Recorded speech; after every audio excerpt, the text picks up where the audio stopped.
Bonjour, je suis ravie de vous retrouver pour un nouvel épisode de mon podcast Un renard dans la penderie. Je m'appelle Chloé, vous pouvez me retrouver sur les réseaux sociaux sous le pseudo Coco la renarde, sur Instagram et Ravelry.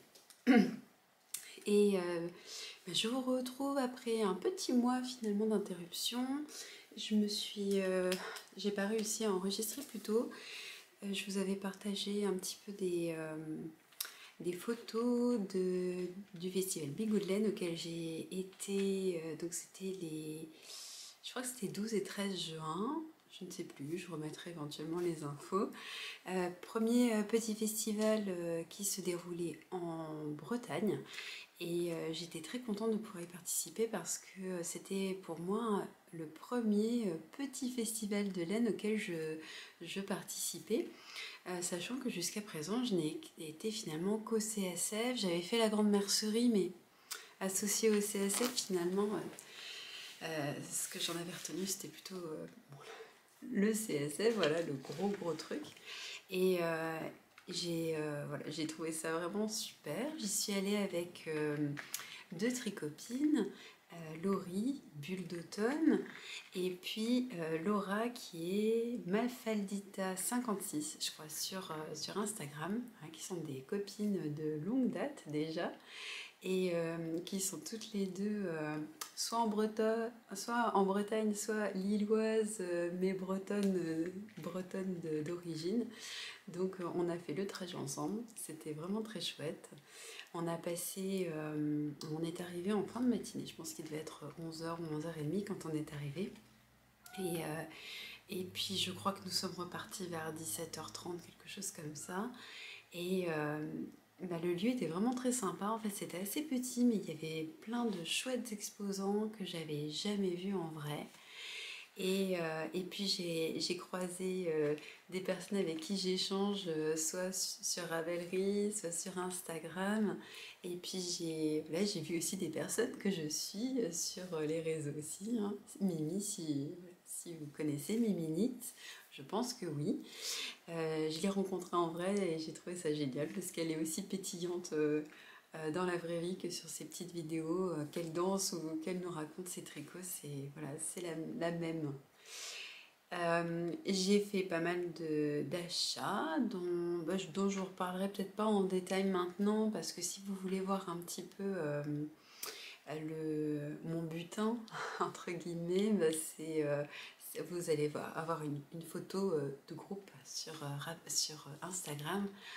Et par contre, je vais vous montrer tout de suite un petit complément du CSF qui n'apparaît pas en photo, tout simplement parce que lorsque je suis allée sur le stand, il n'y avait pas la quantité que je recherchais. Donc j'ai fait une précommande ou une commande et je l'ai reçue la semaine dernière, je crois. Donc ça sera l'occasion. Donc je vous montre ça tout de suite, c'est pas la peine de laisser un suspense insoutenable.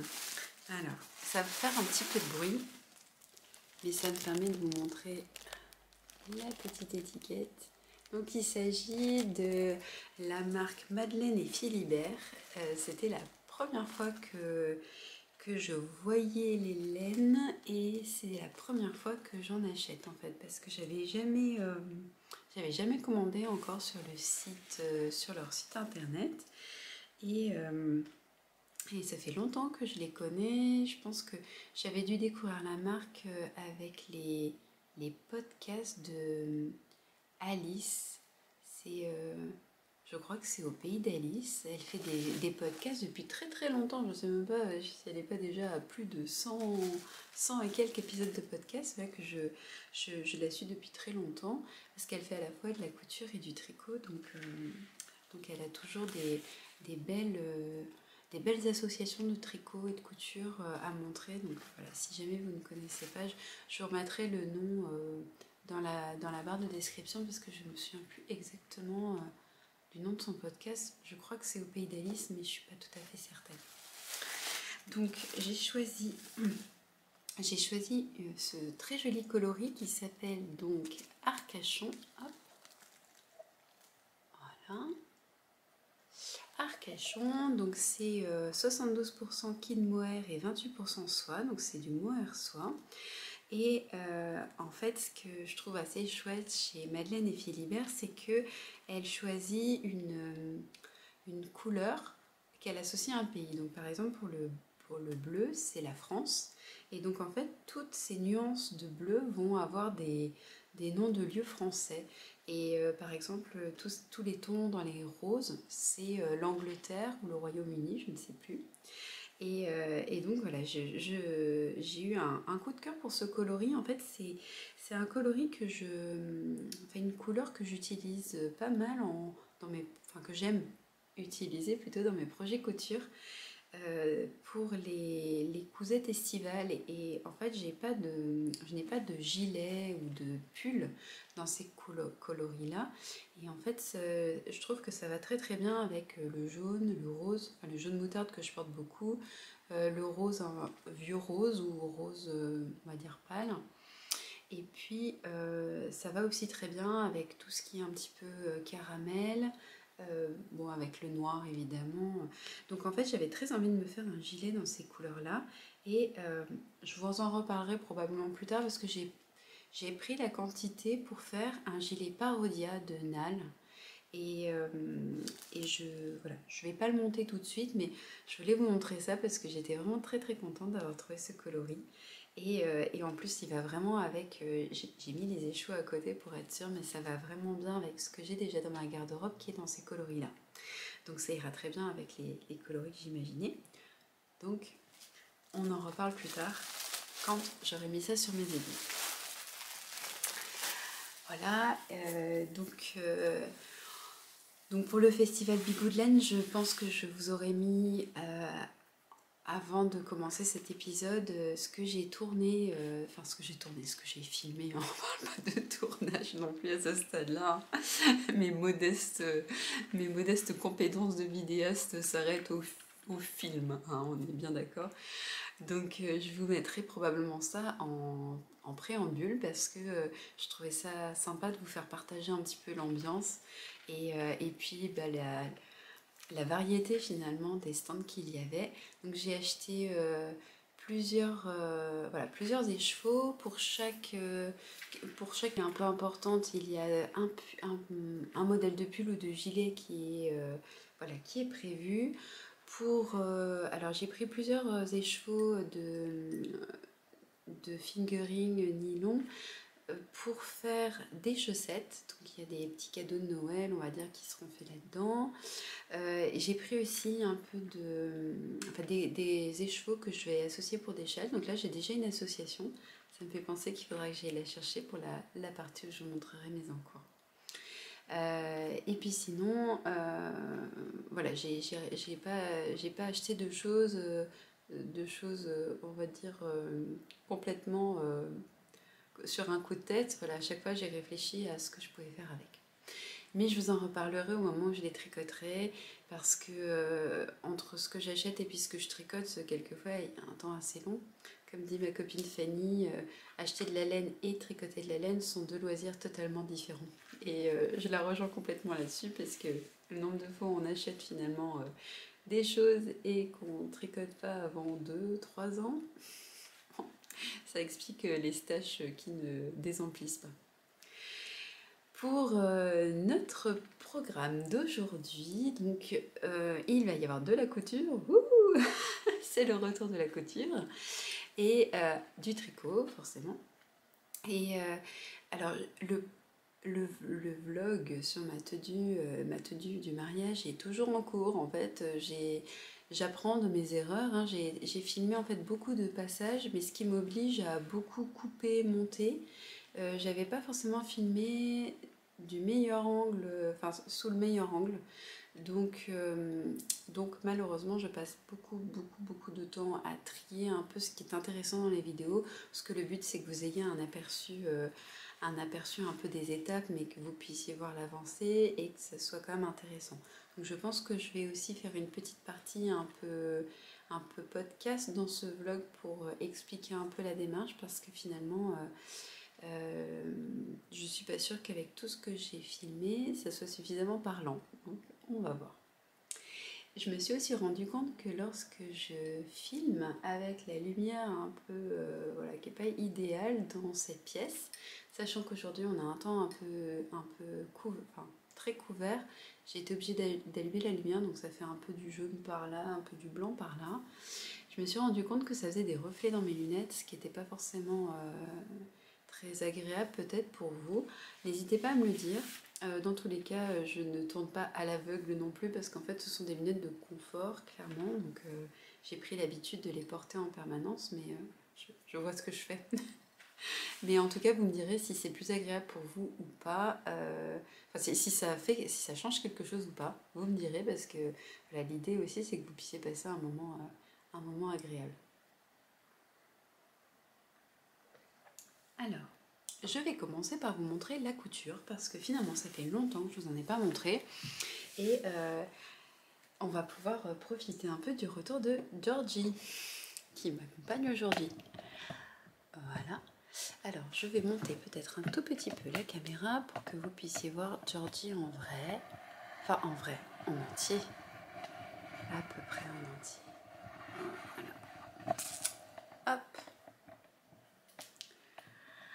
Alors, la première cousette, alors je suis désolée pour le halo jaune, je ne peux pas faire beaucoup mieux parce que la lampe est là, mais je ne peux pas tirer le fil davantage.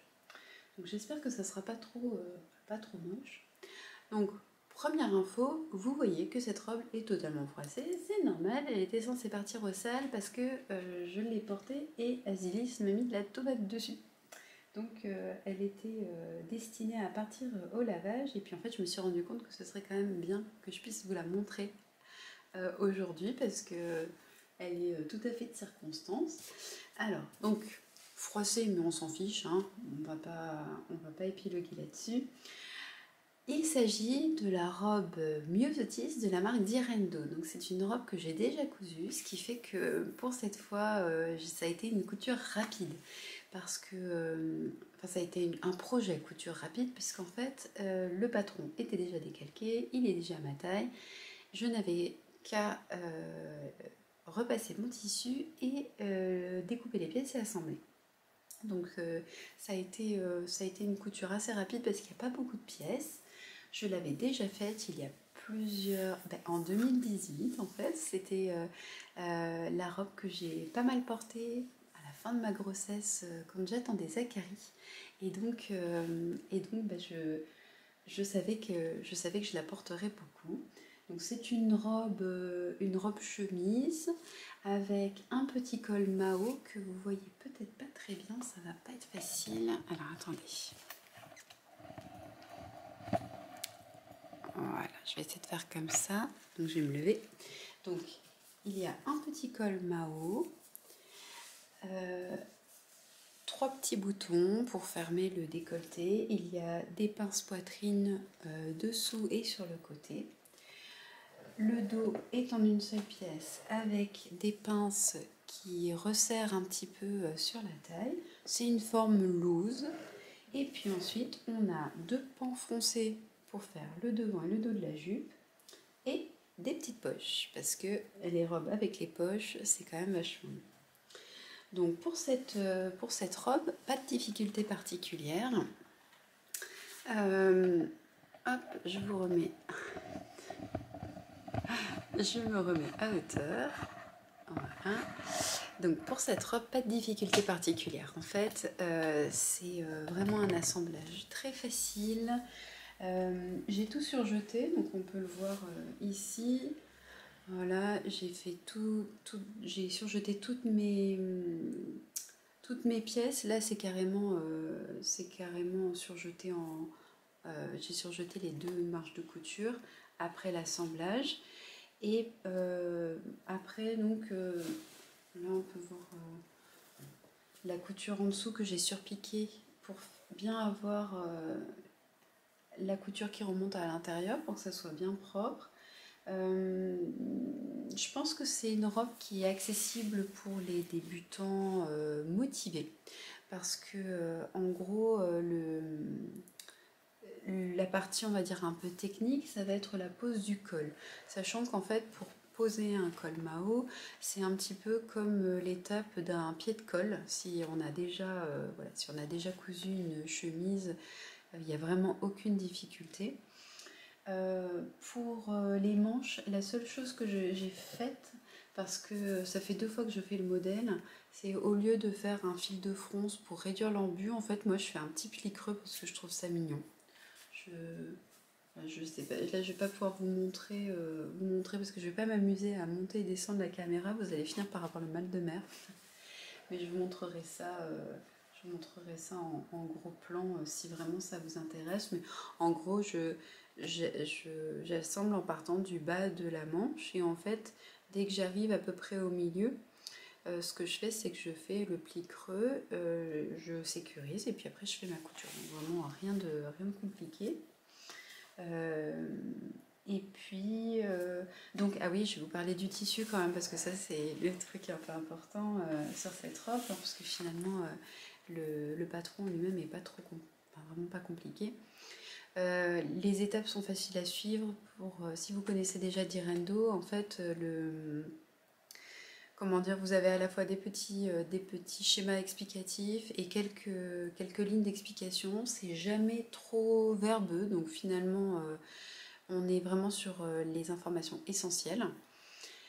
C'est vraiment étape par étape. La mienne, je l'ai faite en peut-être 3 ou 4 sessions de couture, mais parce que, comme je vous avais déjà un peu expliqué, je ne peux pas passer beaucoup de temps sur la couture, juste parce que j'ai Azilis qui passe un peu dans mes jambes, qui me tourne autour, donc de toute façon, je ne peux pas faire des longues sessions, mais ça se fait bien. Maintenant, finalement, j'apprends à découper un peu les étapes. Je suis super contente de mes boutonnières. Je vais quand même l'enlever pour vous montrer un peu les détails, ça sera plus simple. Hop. Et puis, du coup, j'ai les pièces suivantes qui sont déjà sur le mannequin dont je vous parlerai après. Donc, je vais faire comme ça. Donc, je vais vous montrer le petit pli creux,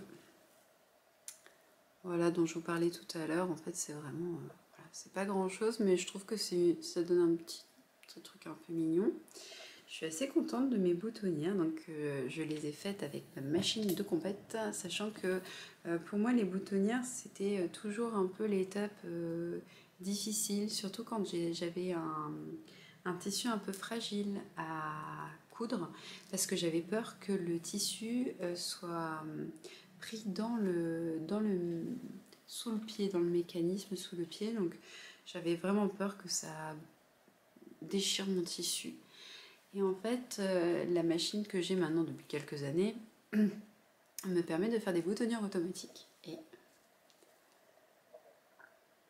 voilà, du coup c'est tout nickel. Alors moi j'ai pas encore le super petit outil qui ressemble à un ciseau à bois qui permet de découper les boutonnières de façon très pro, tout ça. Moi j'utilise encore le découvite, donc je plante la pointe au milieu, je vais un peu d'un côté, un peu de l'autre, et puis après je tire un peu avec le doigt voilà, pour agrandir la boutonnière à la taille qu'il faut. Pour les boutons, alors là, ce sont des boutons qui passent pas trop mal, mais qui sont pas tout à fait de la couleur des pivoines. Donc ce sont des petits boutons un peu rouges, enfin rouges, pas un peu, mais rouges, que j'ai pris chez Mondial Tissu il y a un moment déjà. Sont un petit peu brillants, donc ça passe bien. Et donc le tissu, que je vous en parle enfin, parce que ça fait un moment que vous voyez les motifs et que je n'ai toujours pas dit d'où ça venait. Donc il s'agit du tissu Peony, c'est ça, donc c'est pivoine, hein, de Liz Taylor. Donc en fait c'est sorti, c'était dans ses premières collections de tissus, donc ça doit bien faire 2 ou 3 ans. Non, au moins 3 ans que j'ai acheté ce tissu. Et je pense que c'est un crêpe de viscose, mais je ne suis plus sûre à 100%, parce que ça fait vraiment un beau temps que je l'ai acheté, j'ai pas gardé le détail. Mais en gros, c'est une viscose, Et je pense que c'est un crêpe vu la structure. Donc, je sais pas si vous allez voir à la caméra. Ça fait un petit peu, ça fait une structure un peu, je sais pas comment dire. Ouais, ça ressemble vraiment à du crêpe en fait. Donc, voilà, je sais pas, je suis pas une pro du textile, mais voilà, je dirais que c'est un crêpe de viscose. C'est une matière très légère, donc vous voyez que ça froisse pas mal, hein, parce que là, voilà, elle était un petit peu froissée parce que je suis allée chercher un panier de linge sale. C'est un peu froissé. Par contre, quand on le repasse, ça se défroisse plutôt bien et puis ça se chiffonne pas complètement non plus au porté. Bon, ça fait un peu, ça marque un peu les plis, mais voilà. Et donc en fait, j'avais pas de boutons fuchsia. Je pense que j'en achèterai, que je les remplacerai. Mais quitte à commander des boutons, je vais pas commander seulement 3 boutons. Je vais commander un peu plus parce que sinon je vais en avoir pour aussi cher de frais de port que de produits. Donc voilà, après du coup, ce que je vais faire, c'est que je vais vous la montrer à l'envers. Comme ça, vous pourrez voir un peu les montages et les finitions à l'intérieur. Donc comme je vous disais, donc elle n'est pas doublée, le tissu n'est pas transparent. J'ai tout surjeté, donc vraiment, voilà, toutes les marges de couture ont été surjetées. Comme je vous disais aussi, j'ai fait un... Donc il y a une sous-piqûre sur la... Une surpiqûre, pardon, sur la jupe, donc ça permet de remonter la couture vers le haut, donc éviter d'avoir des espèces de plis disgracieux. On commence par coudre donc les devants et devant dos qu'on assemble, et ensuite on vient faire une couture de maintien au niveau des 2 pattes de boutonnage pour fixer le décolleté, et ensuite on vient assembler les jupes. Donc on fronce, on fait des... Moi je place 2 fils de fronce, et puis après on répartit un peu les fronces sur la robe, et puis on termine par l'ourlet. Voilà, donc l'ourlet c'est un repli 1 cm et puis ensuite 1 cm. Voilà. Alors avec ce tissu, je suis un petit peu sortie de ma zone de confort parce que le rose fuchsia c'est pas forcément trop une couleur que je porte, ou que j'assume de porter en tout cas. Mais je trouve que c'est très gai, ça donne bonne mine. Je l'ai porté du coup au Bigou de laine, c'est assez rigolo parce que Mimi m'a fait le compliment de trouver ma robe très jolie, et en fait ça m'étonne pas trop, hein, parce que si on connaît un peu ses goûts en matière de couleurs, on est complètement dedans. Mais en gros, j'étais vraiment super contente de la porter. Bon, d'une, le tissu est vraiment très agréable, donc pour les chaleurs, les fortes chaleurs, c'est parfait. Le fait que le modèle soit un petit peu ample, j'ai pas eu besoin de faire d'ajustement, donc pas d'ajustement dos large, pas d'ajustement petite poitrine. Je l'ai laissé tel quel et ça me convient très bien comme ça. Je l'avais déjà fait pour ma première version en Vichy, que vous pouvez retrouver sur Instagram si vous remontez un peu mon fil de publication. Ça remonte à août 2018, je pense, juillet ou août 2018. Et donc c'est une robe, cette robe en Vichy, je la porte énormément l'été, même si le Vichy que j'avais choisi est un peu épais finalement par rapport à une viscose. Je trouve que c'est très respirant parce que comme c'est large, l'air passe. donc j'ai réitéré l'expérience parce que vraiment j'adore cette robe. Donc voilà pour le premier projet, pour le premier objet fini, hein, pour la première pièce terminée. Donc il s'agit de la robe Myosotis de Direndo, et je ne peux que vous conseiller de la coudre si vous n'avez jamais essayé, parce qu'elle est vraiment à la fois simple mais avec des petits détails qui sont sympas, et puis en même temps voilà, c'est de la couture assez rapide, donc c'est plutôt satisfaisant. On a le résultat terminé assez rapidement. Et en fait, on va rester dans du Direndo, puisque la deuxième pièce que j'ai à vous montrer, et je ne vais pas m'attarder trop longtemps dessus parce que vous la connaissez, je pense que c'est une des premières pièces cousues que je vous ai montrées lorsque j'ai commencé à tourner des podcasts. Donc il s'agit de la jupe Chardon de Direndo encore. Donc cette jupe chardon, elle a la particularité d'avoir une taille haute. Ça rebique un peu. Il faudra peut-être que je fasse une petite couture de maintien sur la ceinture parce que ça fait... C'est ma troisième... C'est ma quatrième jupe chardon. Voilà, donc elle a des plis creux que vous pouvez voir un petit peu ici avec les ombres. Des petits passants pour mettre une petite ceinture si on en a envie. Moi j'aime bien les mettre même si je porte pas systématiquement de ceinture avec, juste parce que quelquefois pour customiser un peu une tenue, voilà, ça change tout d'avoir le petit détail de la ceinture. On finit, donc elle est zippée dans le dos, tout. Georgie se tourne pour vous montrer. Donc moi j'ai mis une fermeture invisible, mais sinon on fait un montage de fermeture à plat, donc avec une couture sur le tour. Cette fois-ci j'ai mis une fermeture invisible. Je pense que j'aurais pu coudre un tout petit peu plus près du bord parce que on voit très légèrement, mais alors vraiment très légèrement, la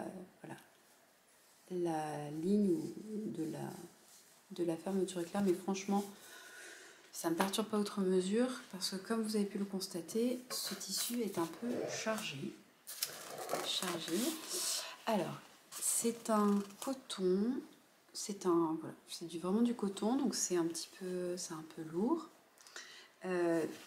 et avec un petit motif, je ne sais pas si vous le voyez bien, mais je vais vous approcher, avec des petites fraises et des fleurs de fraisier. C'est un tissu que j'ai pris dans la boutique de ma mère, que je trouve vraiment ravissant. Et en fait, j'avais très envie d'une petite jupe un peu estivale comme ça. Et je l'ai déjà beaucoup portée depuis que je l'ai cousue. Donc ça fait un bon mois, hein. Je l'avais cousue, je crois, début juin. Vraiment début juin. J'ai cousu les 2 pièces quasiment dans la foulée parce que le patron était déjà découpé, encore une fois, pour celui-ci.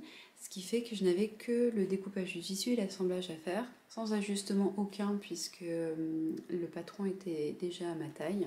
Je l'avais déjà testé. Et donc, en fait, pareil, ça a été une couture à la fois rapide et satisfaisante. Et comme pour les autres, on fait l'ourlet au biais. Donc, on met le bas du tissu en sandwich, on fait une première couture et puis ensuite on replie à l'intérieur et ça fait un rendu très net comme ça. Je vous l'avais déjà montré pour ma jupe un peu tutti frutti là. Et voilà. Alors le biais c'est pas forcément la couleur la plus adaptée, on va dire, pour ce tissu, mais je l'avais déjà en stock, j'avais pas envie de racheter un biais exprès et je savais que celui-ci était plutôt pas mal parce que avec les biais quelquefois on a un peu des mauvaises surprises si on l'a pas acheté directement au magasin parce que quelquefois c'est très rigide et ça donne un côté un peu lampadaire finalement à la jupe malgré nous. Donc celui-là je savais qu'il irait bien et donc je l'ai utilisé et finalement je trouve que ça va pas trop mal parce que comme il y a un petit peu de jaune avec les fleurs mélangées au rouge, bon, terracotta c'est pas trop flagrant et puis de toute façon a priori on le voit pas vraiment puisque c'est à l'intérieur. Donc rien de bien particulier, j'ai refait les poches comme d'habitude. Donc là pour la taille j'ai coupé comme pour mes versions précédentes une taille 40 puisque ça correspond vraiment à la mesure de taille et je ne fais pas d'ajustement pour les hanches parce que je fais un 36 selon la charte de taille de Direndo, mais je me suis pas amusée à grader du 40 au 36 pour une jupe comme ça parce que ce que j'aime sur ce modèle c'est le volume de la jupe. Donc c'est une jupe en 40, tout simplement parce que 40, c'est c'est équivalent à mon tour de hanche. De taille plutôt. De taille. Et c'est donc la deuxième pièce terminée en couture et la dernière. J'ai pas mal de projets couture. Il y a pas mal de projets couture que j'ai envie de faire.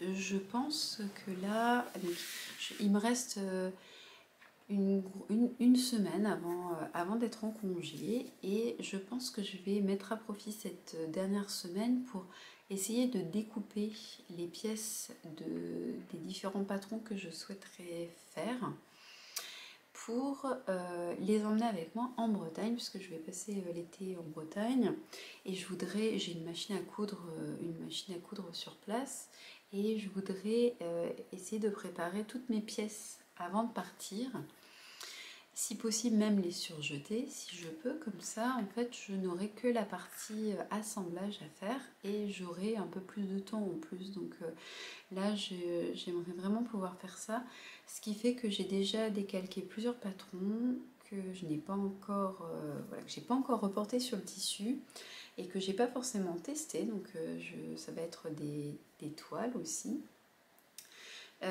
Dans les patrons que je souhaiterais faire, il y a la robe Camille de Pauline Alice, qui est une robe que j'avais repérée depuis très longtemps, parce que ça fait vraiment plusieurs années.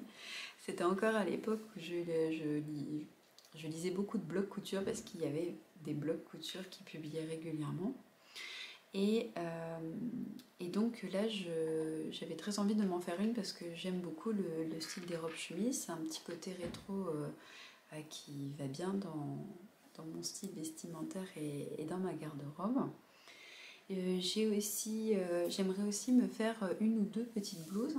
Donc à chaque fois, j'ai déjà les tissus et j'avais déjà envie de faire ces patrons dedans. Donc voilà, je vais vraiment profiter de ce temps-là pour vider un peu mon stock de tissus, parce que de même que l'achat de laine et le tricot sont deux activités indépendantes, l'achat de tissus et la couture voilà, le sont aussi. C'est que j'achète des coupons de temps en temps que j'ai très envie de coudre, qui vont aller dans ma garde-robe, qui vont même avec des tricots parfois, mais je ne coupe pas aussi vite que j'achète.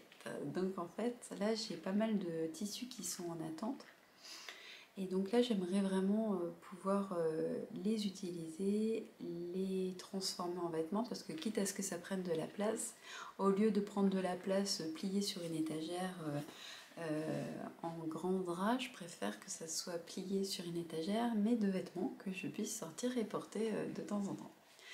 Donc je vais voir ce que j'arrive à faire cet été, mais dans tous les cas, j'espère bien revenir avec de nouvelles pièces de couture pour le prochain épisode. D'autant plus que j'aimerais préparer ma tenue de la rentrée. Donc voilà, je vais réfléchir à tout ça là dans les jours qui viennent, et puis je vous partagerai tout ça dans un prochain épisode. On va donc passer à la partie tricot. Alors, le premier que je vais vous montrer est déjà sur Georgie. Ah, peut-être que vous l'aurez reconnu. Il s'agit du Posy Tank Top de Longueuil Canard. Donc, la particularité de ce modèle, c'est cette jolie dentelle dans le bas qui forme des petits festons. Je vais rapprocher Georgie un petit peu. Voilà, donc en fait, on a un petit motif de dentelle qu'on répète 3 fois, il me semble, qui vient former ce joli petit feston en bas lorsqu'on le bloque. Et ensuite, il y a déjà des poils de chat dessus. Voilà. Et ensuite, donc on monte. Je vais essayer de vous montrer un petit peu mieux le haut. Voilà. Tac, tac, tac, tac, tac. Voilà. Donc, on vient former le devant gauche, le devant droit. On fait exactement la même chose dans le dos. On rabat quelques mailles sous les emmanchures. Voilà. Et puis ensuite, on vient former les bretelles. Donc, il y a deux finitions de bretelles possibles. Soit les bretelles à nouer, soit les bretelles plus larges. Moi, j'ai choisi les bretelles plus larges parce que je trouve ça plus pratique que les bretelles à nouer, qui quelquefois gênent un petit peu quand on met un gilet, une veste ou autre chose par-dessus. Et Et en fait, j'ai un petit peu galéré pour ça, mais c'est pas tant lié au patron que à la façon dont je l'ai fait. Je vais vous montrer. Pareil, d'un peu plus près. Vous pouvez profiter de mes cernes, c'est gratuit. Voilà. Hop. Alors, je vais le décrocher et vous montrer. Alors, petite dédicace pour Cindy, qui m'avait parlé de son top. Les bretelles larges sont faites en jersey double. Et donc, je confirme, je trouve ça plutôt sympa à faire. J'ai trouvé ça relativement rapide aussi. Mais comme m'avait dit Cindy, c'est peut-être aussi parce que c'était une période où elle n'avait pas trop de temps pour tricoter. Alors du coup, elle se retrouvait à faire beaucoup de pauses et à reprendre au même endroit. Donc voilà, donc là, j'ai aussi mis la petite étiquette qui va avec. Voilà. Donc c'est longue avec Anna, tricot délicat. Oui, c'est ça, tricot délicat. Et puis donc, je voulais vous parler des bretelles. Donc, normalement, il faut faire des bretelles de 13 cm, mais j'avais pas forcément bien compris les explications. Et puis parce que peut-être j'étais partie avec l'idée qu'il fallait que je fasse un grafting au milieu des épaules, là, comme, je sais pas, comme un pull finalement. Et donc en fait, j'avais fait des bretelles beaucoup trop longues parce que j'ai fait un grafting donc, qui est ici. Voilà, des deux côtés. Et donc en fait, je me suis compliqué la tâche pour pas grand chose parce qu'il aurait juste fallu que je fasse 13 cm soit devant soit derrière et que je vienne faire un grafting. Donc probablement plus pour faire le grafting derrière que devant. Donc ça m'a fait un petit peu galérer vraiment entre guillemets parce que j'y ai pas passé non plus des heures, c'est juste qu'il fallait que je me pose tranquillement pour pouvoir détricoter suffisamment, l'essayer plusieurs fois quand même pour être sûre que ça tombe bien. Alors que si j'avais fait tout de suite 13 cm, je me serais beaucoup moins embêtée. Éventuellement, j'aurais positionné, mis une épingle et puis si ça avait été un tout petit peu trop long, j'aurais défait un seul, voilà, quelques rangs, mais sur un seul côté au lieu de devoir faire ça sur 4 côtés. Donc je n'ai pas encore eu l'occasion de le porter parce que à chaque fois, alors je voulais le garder bien bloqué pour pouvoir vraiment vous montrer en détail les festons, la dentelle. Et puis accessoirement parce qu'il n'a pas fait toujours super beau. Donc j'ai pas eu vraiment l'occasion de le mettre. Pour le fil, je vous avais parlé du fil, donc c'est de la bourrette de soie. Alors c'est la base Pure Silk de Knitting for Olive. Et donc je trouve ça vraiment... j'ai trouvé ça plutôt sympa à tricoter. C'était la première fois que j'en tricotais, je crois. Peut-être la deuxième, je me demande si j'avais pas déjà tricoté une base un peu comme ça, mais pour faire un accessoire. Et donc oui, j'ai trouvé ça plutôt agréable à tricoter. Ça se lisse bien au blocage. Franchement, je trouve que ça rend vraiment bien. On a un tissu qui a de la souplesse, qui est pas trop ajouré. Je me demandais si ça allait un peu gonfler et se mettre en place, et je trouve que c'est plutôt pas mal. J'ai pas d'irrégularité vraiment dans le tricot, donc ça c'est plutôt chouette. Et puis je trouve que ça a un peu pris... le fil a un tout petit peu gonflé quand même, donc on voit qu'on a un tissu qui est pas du tout transparent, pas du tout ajouré, et c'est vraiment pas mal. Donc j'avais pris 3 pelotes en fait. 3 pelotes c'était trop, je crois. Mais je me demande si j'avais quand même pas entamé un peu la 3e pelote. Je ne sais plus. Je sais plus où je l'ai mise. Je ne sais plus si je l'ai entamé ou pas. Peut-être pas. J'ai peut-être fini avec ce que j'avais. Je crois qu'il me restait quand même un petit grammage non négligeable. J'ai pas joué au yarn chicken, quoi. Pour la taille, ça doit m'arriver, bon, on va regarder rapidement comme ça, mais ça doit m'arriver à peu près au niveau des hanches. Ouais, voilà, ça arrive à peu près au niveau de mon pull, un petit peu plus bas. Donc voilà, peut-être que pour un prochain,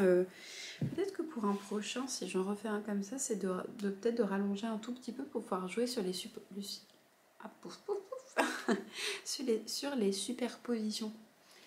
Parce que la dentelle, je la trouve vraiment très jolie. Je me dis avec un petit pull, crop, ça serait top, mais avec peut-être un pull un peu plus long, ça peut être sympa d'avoir quand même toute la bande de dentelle qui dépasse. Donc voilà, je vais garder l'idée en tête peut-être pour une autre fois. Et puis donc, mais j'espère le porter bientôt surtout, parce que là, vraiment, j'en ai pas profité. Mm. Donc je vais l'emmener avec moi en Bretagne. Je pense que c'est tout. Alors pour le coloris, je me souviens plus. Je me souviens plus ce que c'était. Ah oui, c'était powder. Donc voilà, c'était le coloris poudre. Donc c'est un beige clair. Je trouve la couleur plutôt sympa et ça va avec plusieurs pièces de mon dressing. Donc l'objectif est atteint. Alors, le deuxième objet terminé, c'est un projet qui est en train encore de sécher. Donc je vais vous le montrer sur son magnifique tapis de blocage. Hop, voilà. Il s'agit d'un petit pull Maric. Voilà, donc vous voyez donc toute la splendeur de son fond arlequin. Il s'agit donc du Maric Little de Elonga avec Anna, que vous connaissez déjà. Alors moi je l'ai tricoté, j'en ai tricoté plein des Maric. J'en ai deux versions pour moi et j'en ai tricoté une version bébé que j'ai offerte et en fait c'est de là qu'est venue mon envie de le retricoter comme ça. Donc je l'avais tricoté dans ces couleurs là mais pour un autre bébé que Zachary. Et cette version-là sera pour mon grand garçon parce que ça faisait longtemps que je n'avais pas tricoté finalement un pull. Et j'ai beaucoup tricoté pour Azélis. Alors, peut-être qu'il y a un lien avec le fait que les toutes petites tailles, ça va vachement plus vite. On ne sait pas. Probablement que oui. Et donc, j'avais très envie de lui tricoter un petit pull pour la rentrée prochaine.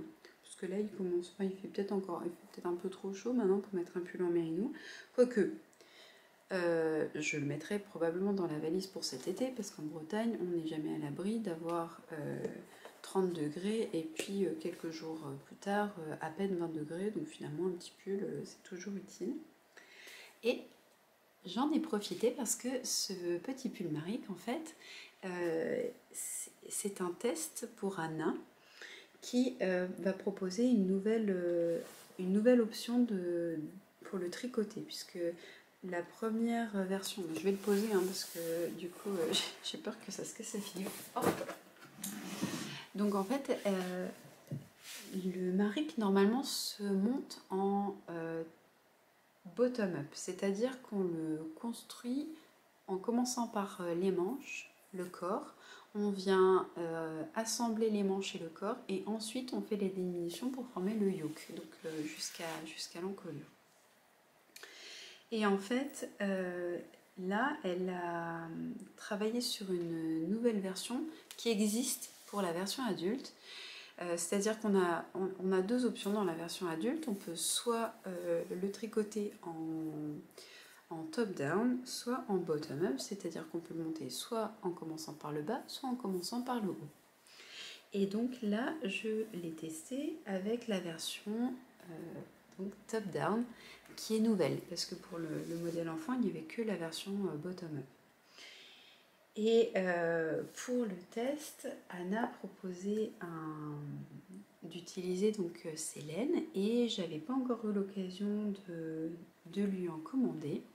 Et j'ai donc choisi à peu près les couleurs que j'avais utilisées pour le petit pull que j'ai offert au bébé d'une tricopine. Et il s'agit donc du coloris colombe pour le blanc, du coloris du coloris Trésor pour le jaune et du coloris Céladon pour le bleu. Et ça me fait penser que je suis en train de regarder si Azilis m'a laissé une étiquette. Alors, c'est l'occasion de vous montrer l'étiquette. Voilà, donc j'ai retrouvé une étiquette du coloris Colomb. Donc on retrouve la jolie charte graphique d'Anna avec les informations. Donc on a le nom du coloris ici. Et puis ensuite on a les informations d'entretien. Ici, donc c'est 100% mérino. Superwash, donc ça c'est important aussi, enfin pour moi c'est non négligeable parce qu'en fait c'est ce qui me permet de passer les pulls des enfants en machine et du coup de pouvoir les remettre assez rapidement dans leur garde-robe parce que ça me pose aucun problème de laver les pulls à la main. Le seul problème c'est que la vitesse à laquelle les pulls sont portés et salis par les enfants, je ne peux pas suivre le rythme, donc en fait ils passent beaucoup de temps au sale et finalement peu de temps à les porter, ce qui fait que pour moi le côté superwash est important parce que c'est ce qui permet voilà, de les porter et d'en profiter. Donc voilà, après donc pour les laines d'Anna il y a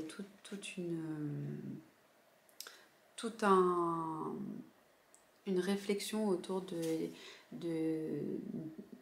du côté éthique de la laine, du côté traçable. Donc en fait toutes les informations sont notées sur l'étiquette. Et donc là c'est de la Dikay que j'ai utilisée, de la fingering pardon que j'ai utilisée je crois. Oui c'est ça. Donc on a 108 mètres pour 50 grammes. Voilà.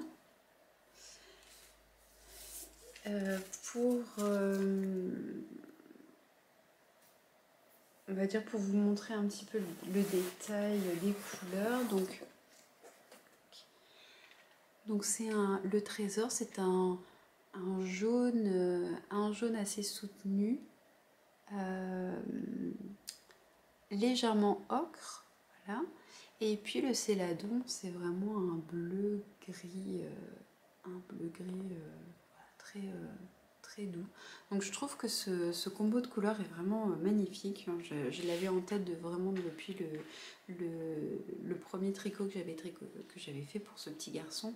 Je m'étais dit que j'avais très très envie de le faire pour Zachary. La seule chose qui me retenait un peu, c'est un pull blanc avec un enfant de 3 ans et demi, 4 ans. Potentiellement il va être taché. C'est pas grave, en même temps les vêtements c'est fait pour être porté. Même si j'ai passé un petit peu de temps à le tricoter, je sais que ça va lui faire très plaisir d'avoir un pull fait par sa maman. Donc voilà. Et puis j'ai réutilisé le coloris trésor pour les manches. Donc là, les fils ne sont pas du tout rentrés. Il est encore humide. Je vais le laisser finir tranquillement de sécher. Et donc j'avais commandé un peu plus de laine pour pouvoir faire un duo pour Azilis. Donc je vais tricoter, là je pense cet été aussi pour la rentrée. J'attends juste un petit peu pour vérifier quand même qu'elle ne change pas de taille. Je pense que je ne vais pas faire du 18 mois mais directement du 2 ans pour qu'elle puisse en profiter. Et là j'ai tricoté la taille 4 ans pour Zachary. Donc normalement il va pouvoir le mettre à la rentrée. Et pour les... maintenant je commence à passer sur des tailles un peu plus grandes. En général la taille 4 ans c'est du 4 au 6 ans. Donc normalement il devrait pouvoir en profiter cet été, cet automne pardon, et cet hiver. Et puis on verra bien à la fin de l'hiver prochain ce que ça donne. Si éventuellement on peut le garder encore un petit peu ou s'il a trop poussé. Et donc pour Azilis, je pense que je vais partir directement sur la taille 2 ans puisque je l'habille en 18 mois actuellement et que je voudrais aussi qu'elle puisse le porter un petit moment. Voilà pour cette pièce-là. Et donc la troisième pièce que j'ai terminée, qui est aussi au blocage, c'est le fameux châle Boho Blush de alors c'est Dre Really Knit. Et je ne peux pas vous le montrer là puisqu'il est tout mouillé, il est à plat, mais je pense que je prendrai juste je vous ferai un petit, soit un petit, juste un tout petit morceau de film pour vous montrer l'ampleur, mais il est vraiment très grand. Et pour la petite blague, j'ai perdu au Yarn Chicken avec mes 2 écheveaux. Donc en fait, j'ai dû réduire. Enfin, c'est pas que j'ai perdu, mais je savais que j'allais perdre plutôt. Donc j'ai décidé de réduire la dernière section de brioche et la section de point mousse qui devait finir le châle. En fait, je n'ai fait, je crois, que 2 rangs, histoire d'avoir vraiment une démarcation entre la brioche et puis la fin. Et puis après, j'ai rabattu, et j'ai rabattu avec un reste un autre reste de laine Heidi que j'avais. Et quand même, je me suis dit que pour la blague, j'allais vous montrer ce qu'il me reste. Voilà, c'est tout ce qui me reste de laine. Du dernier petit morceau, enfin de petit reste que j'avais, qui est à peu près de la même couleur. Peut-être que c'est un ton plus clair, mais dans tous les cas, comme c'était vraiment pour faire les 2 derniers rangs de point mousse et le rabattage, en fait, ça ne se voit pas. J'en ai terminé avec les projets, enfin avec les objets finis. Et maintenant, je vais vous montrer un petit peu ce que j'ai en cours. Et puis on s'arrêtera là. Alors, j'ai avancé mon Sophie B. Ce qui fait que là, d'ailleurs, il me reste 3 en cours. Et c'est tout. Donc, j'aurai quand même le petit pull... Ah mince, le nom m'échappe. Je ne sais plus. Le petit pull de Tin Can Knit qu'il faut que je détricote. En fait, il faut que je rallonge un peu les manches. C'est le fameux pull dont je vous avais parlé la dernière fois. Donc celui-là, je ne le compte pas comme un encours parce que pour l'instant, je ne l'ai pas encore détricoté. Mais celui-là, il faudra que je le rallonge. Et il me reste sinon 3 encours actuellement. Donc je suis très très contente parce que là, j'ai réussi à finir un peu pas mal de choses que j'avais entamées. Et donc, mon gilet Sophie B a bien avancé. Alors, normalement, j'ai terminé le corps. Voilà. Mais je me demande si je ne vais pas détricoter les côtes et rallonger un peu parce que j'ai l'impression qu'il est un peu court. Je vais vous montrer ça rapidement. Alors, je n'ai pas encore fait les pattes de boutonnage, justement parce que j'ai un gros doute. Alors, je ne sais pas si le point va beaucoup se détendre au blocage. Si vous avez déjà tricoté le Sophie B dans la base sable, n'hésitez pas à me faire vos retours parce que ça m'intéresse en fait, parce que là je suis en train de me dire je vais probablement le bloquer et voir à peu près comment il tombe, parce que là vraiment j'ai l'impression qu'il va être un peu court. Donc je vous montre. Hop. Donc, pour l'instant, ma taille est ici, mes hanches sont à peu près au niveau du pantalon. Et en fait, mon Sophie B arrive là, non bloqué. Donc je ne sais pas si il va s'allonger ou pas, mais moi je trouve ça un peu court. J'ai bien envie de le rallonger un peu.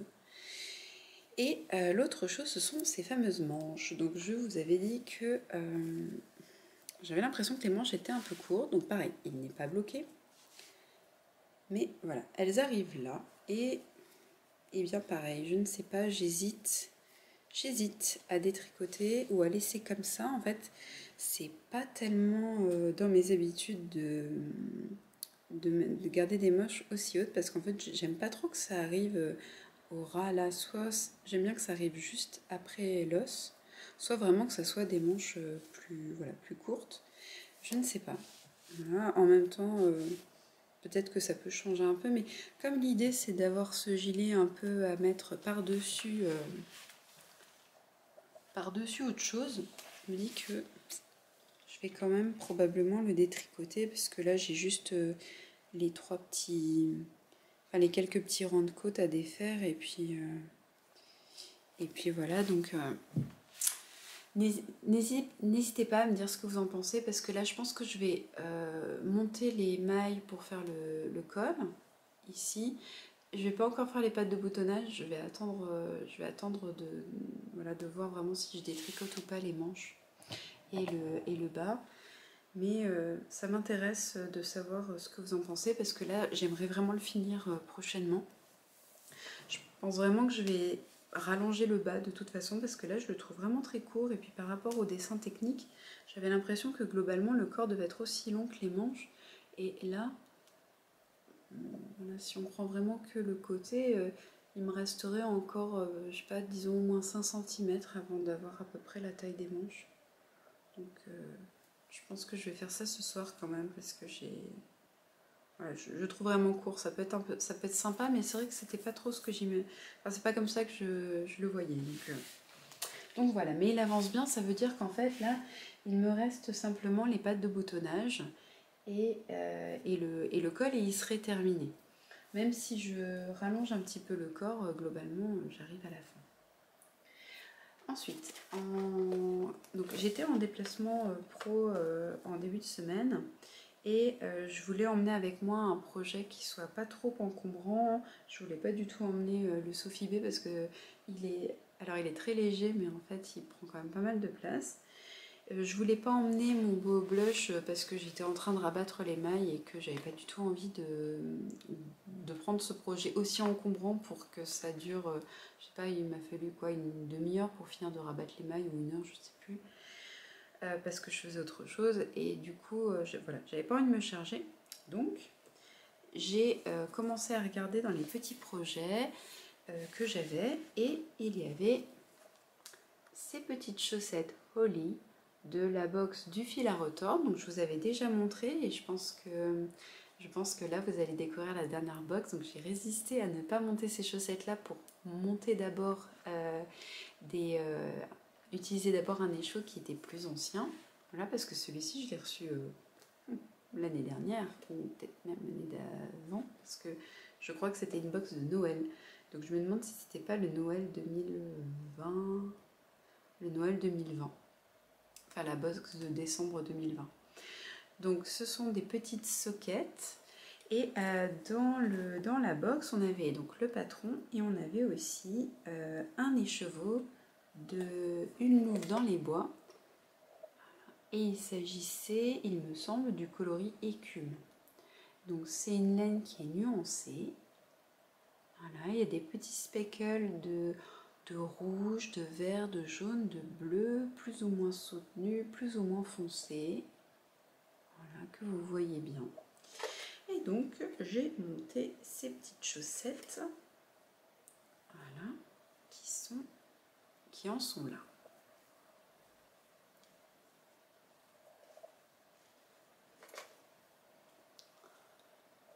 Voilà, donc là j'ai déjà fait 2 répétitions du motif. Alors je me suis un peu trompée en fait, je n'avais pas vu parce que je me suis basée sur la grille. Et en fait dans la grille n'apparaissent pas 4 rangs de jersey. Donc en fait entre mon premier et mon deuxième motif, donc entre les petites naupes ici et là, en fait il manque voilà, quelques rangs. On voit un peu mieux ici, là ça a l'air un peu plus aéré entre les naupes là et la première qui commence ici. Donc j'ai pas d'effet parce que je m'en suis rendu compte à la fin de ce motif là, au moment où j'allais commencer la naupe. Donc tant pis, mais parce que du coup les deux sont pareils. L'intérêt de tricoter les deux chaussettes en même temps, mais je pense qu'il va falloir que je rallonge un tout petit peu le motif pour arriver à ma pointure. Donc je les tricote avec des aiguilles 2 et